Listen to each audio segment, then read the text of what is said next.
Morning, Trainiacs. Just a little 30-minute swim in the old swim spa with the new Roka Maverick X2. So, Trainiacs, I am almost embarrassed to say this, but I have never done a video explaining how long a triathlon takes. Now, a lot of you know how long the distances are of a triathlon. And we're going to talk about that today for the complete beginners out there that are just totally new to the channel. Welcome, by the way.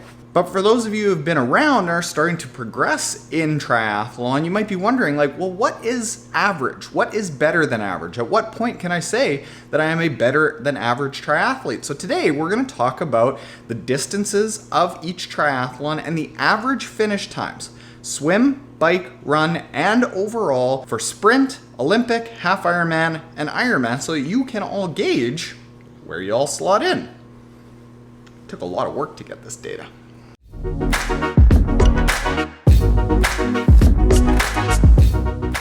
So, Trainiacs, if you have clicked on this video, you're probably looking for an understanding of how long each of the triathlon distances are. Now that's fairly easy to find, and we are going to go over that. But how long does it take? Duration in time. That's a lot harder to find. So what we're going to go through here is, if you're here, you're probably thinking about doing a triathlon, so we're going to give you some information about the distances of each triathlon, who should think about doing these triathlons, and how long does it take to give you a sense of how long do you need to be able to swim, bike, run in order to do these triathlons. So let's start off with a sprint. These are races that are really good to do for your first race, to understand what it's like to piece together swim, bike, run, how you feel when you have all those people around you in the swim, how your legs feel towards the end of the bike, how it feels when you jump off the bike and nearly fall over in your first race because you didn't do a single brick run. Is that just me? This is a 750-meter swim, a 20-kilometer bike, and a 5-kilometer run. On average, it takes people 20 minutes to do the swim, 40 minutes to do the bike,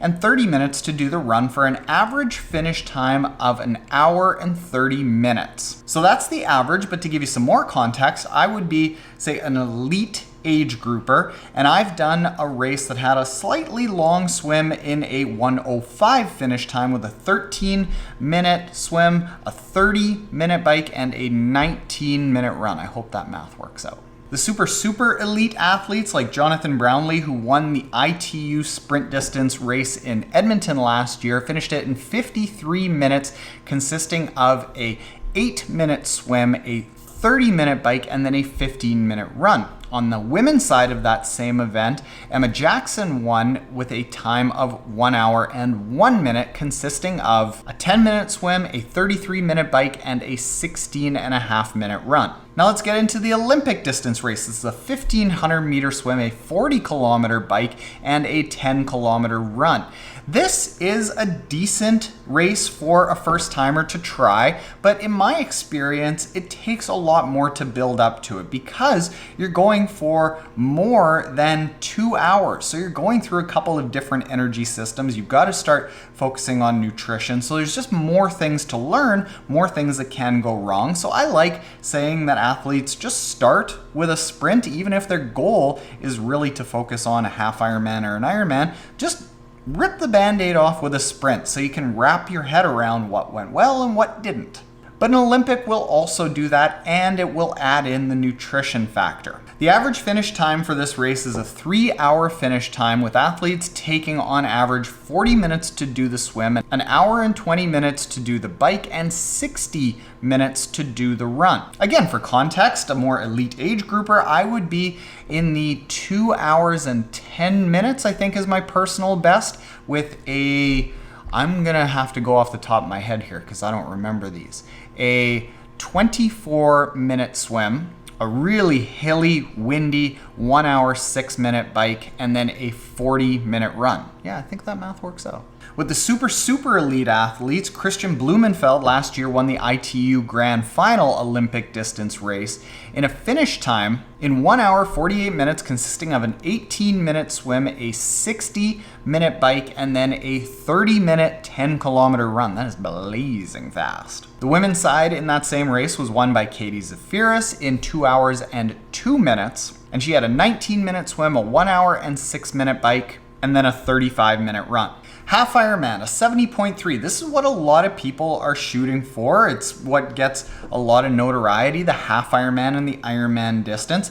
A lot of people will start with a half Ironman, which is totally fine. Even if you're starting with an Ironman and not doing a race before, a lot of people will do kind of a self-supported, just a half Ironman on your own. And I really like doing that in training and recommending that for athletes on our team in training, because it gives you a sense of swim, bike, run. How's it going to feel when you piece it all together? How's the nutrition going to be? What are your legs going to feel like at hour 5 or 6? It's a little bit harder to start with this, but you still certainly can do it. The distances of a half Ironman are a 1,900 meter swim, a 90-kilometer bike, and then a half marathon of 21.1 kilometers. The average finish time is 6 hours with a 45-minute swim, a 3-hour bike, and then a 2 hour and 15-minute half marathon. Personally, I've completed a half Ironman in 4 hours and 28 minutes, consisting of a 32-minute swim, a 2 hour and 12-minute bike, and then a 1 hour 33-minute run. Thereabouts, plus some transition. Last year in the World Championships, which was actually on a fairly slow course, Gustav Iden ended up winning the super elite in a time of 3 hours and 49 minutes. And that race consisted of a 24-minute swim, a 2 hour 17-minute bike, which is actually very slow for a half Ironman, but it was because that course was really hilly. And then Gustav ended up running a 1 hour and 8-minute half marathon. Daniela Reef won the same event on the women's side in 4 hours and 23 minutes. And her race consisted of a 26-minute swim, a 2 hour 33-minute bike, and then a 1 hour 18-minute half marathon. Now keep in mind, this is one of the slowest half Ironman courses in the world, and most of these finish times are more around the 3 hours 45 minutes or 4 hours 10 minutes for the women at that super elite level. And now let's get into the granddaddy of them all, Ironman. This is what a lot of people are eventually shooting for at some point in their career, but don't feel like you have to. It took me 10 years to work my way up to it, and I'm thankful that I did, because I gradually learned as I went and never stepped up to a distance of the race that I wasn't prepared for. Every time I moved up, I had a little bit of a learning curve, but I never had a race disaster because I went too far too soon. Ironman themselves actually say that the number one reason that people come into the sport, do a race, and don't come back is when they do an Ironman as their very first race. And what their research tells them is that the bad experience of going up to that super long distance race ends up scaring people away from the sport, which is unfortunate because it's a fantastic sport that we can do for our entire lives. With that said, I recommend people build up, but if you want to get into an Ironman for your first race, don't let me stop you. The distances of an Ironman are a 3,800 meter swim, a 180 kilometer bike, and then a full marathon, 42.2 kilometers. The average finish time is 12 hours 35 minutes, and this is comprised of an average 1 hour 16 minute swim, a 6 hour 25 minute bike, and then a 4 hour 54 minute marathon. My personal best time, I've only done one of these at Challenge Roth last year, and I did a 64-minute swim, a 5 hour 4-minute bike, and then a 3 hour 24-minute marathon for a total finish time of 9 hours 41 minutes. The super elites like Jan Frodeno, multiple time world champion and 2019 world champion, won Ironman Kona last year in a finish time of 7 hours 51 minutes. This is kind of about an average time. And this was comprised of a 47-minute swim, a 4 hour 16-minute bike, and then a 2 hour 42-minute marathon.